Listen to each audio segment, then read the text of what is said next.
Hello and welcome everybody to our first ever edition of News 8 Sports Extra. Sports Extra gives us a little chance to dig deeper and maybe cover some sports here on the web that we wouldn't get to on the TV newscast during the week. Okay, so let's get right to it. We're going to be talking NFL draft. We're a little over a week away for our first News 8 Sports Extra. And let's begin talking about Packers' positional needs. The first 3 rounds are going to be Thursday and Friday, I guess.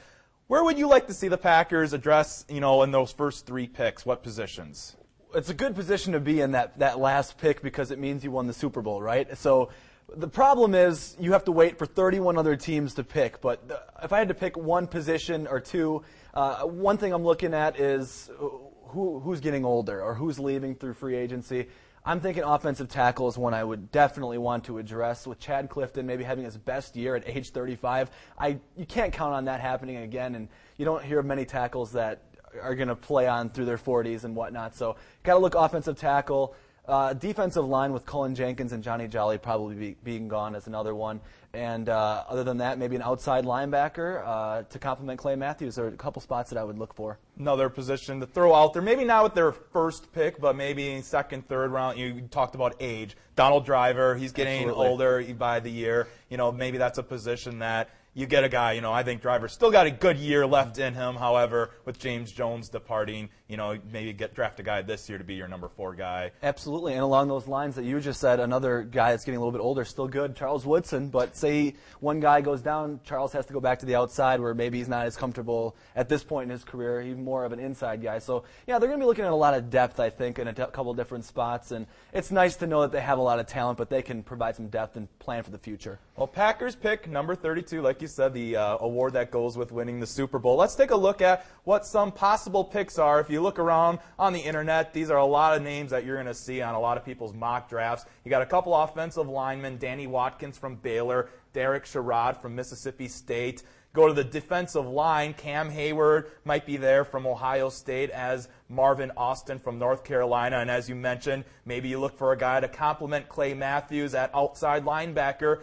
You got a couple good possibilities there with Brooks Reed out of Arizona or Akeem Ayers out of UCLA. So, Ryan, you got pick 32. All right, I'm ready. Who are you hoping, or who do you think they should go with?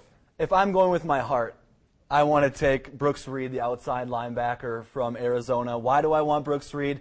Well, personally, if we look at a picture of him up here, he's going to be a member of the Long Hair Don't Care group. It fits right in. Fits right in with Clay and A.J. Hawk in that line. Desmond Bishop might have to grow some long blonde hair to fit in. But it really is a really good athlete. He played defensive end in college, but then he went to the combine. Everybody wanted to work him as an outside linebacker. He outran all but 6 of the linebackers in the 40, which is pretty impressive for a guy that only played defensive end in college. The only concerns are he's a tweener. So you always hear that you're a tweener. Does that mean you're good at both things or not so good at both? But, they said a lot of negative things about Clay Matthews, and look what that pick turned out to be. Exactly. I'm probably looking at the offensive line for my pick. Danny Watkins out of Baylor. He actually went to the same JUCO as the quarterback for the Packers, Aaron Rodgers, so there's a little connection there. He started at the tackle position in college. Probably portrays more as a guard in the NFL, but he started 25 games in college, so I like that. Darren College, going to be a free agent.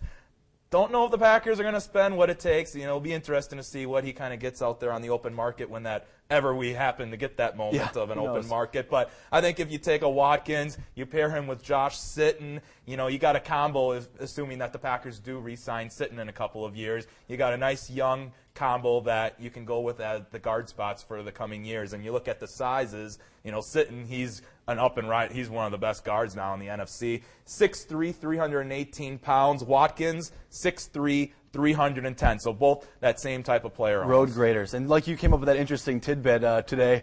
The rookie actually would be older than some of the guys in the line right now, so that's interesting. Imagine going the junior college route, he's actually 26 years old or something like that. Yep. So that would be an interesting to see if they would treat him like a true rookie or not. But anyway, let's move along. What's next? We talked about Rodgers. Now Ted Thompson, always a guy that no matter on need, a lot of times you take just your highest rated player. Now running back Mark Ingram from Alabama could possibly be there at that pick at 32. Do you think that would be a good idea if Ingram's there? The Packers take him? I'm passing on Mark Ingram. I just think that if you have a year of James Starks and Ryan Grant, you go with that. You go with what's comfortable and what you already know. Ingram, it's going to be so hard to pass. And if you really truly believe that they go with the best player available, they would take Ingram. But I just don't think that they're going to do it. I'm really not thinking it's going to be a sexy position player kind of pick there. I think it's going to be an offensive defensive line. Completely agree. I think with Starks and Grant, that's a position that I think is take a check mark on. It's good. It's taken care of. You can get running backs later. Exactly. They're almost becoming a dime a dozen now in the NFL. It's kind of weird. Let's Vikings. They're going to be picking the 12th pick overall. I guess, how are you seeing that pick unfolding for them? Yeah, when you look at all the mock drafts around the internet and you look at the different things, a lot of people are predicting a quarterback there, and that's the big choice. At number 12, do they go after their future number 12, an Aaron Rodgers kind of guy?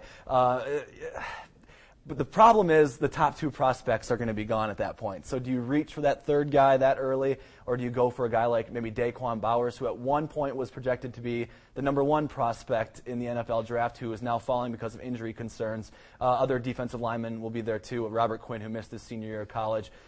Maybe if I'm them, I would probably take the stud defensive player and hope to get that quarterback in the second round. I think there will be a good quarterback out there with that second round pick. So yeah, one of those defensive ends falls that were originally higher rated on the board. Why not go with that and hope that you can get a quality signal caller? You're probably going to have to address that position with free agency anyway. A lot of talk with Donovan McNabb. So get a guy in, groom him for a couple years. He'll be there, in a few years then. So. Is a Jake Locker better than a Christian Ponder? I mean, it's hard to tell at this point, but it looks like a lot of these guys compare pretty favorably. Hindsight's always 20/20. That's right. I'll be wrong in a couple years. We'll draft April 28, 29, and 30. Thanks for tuning in.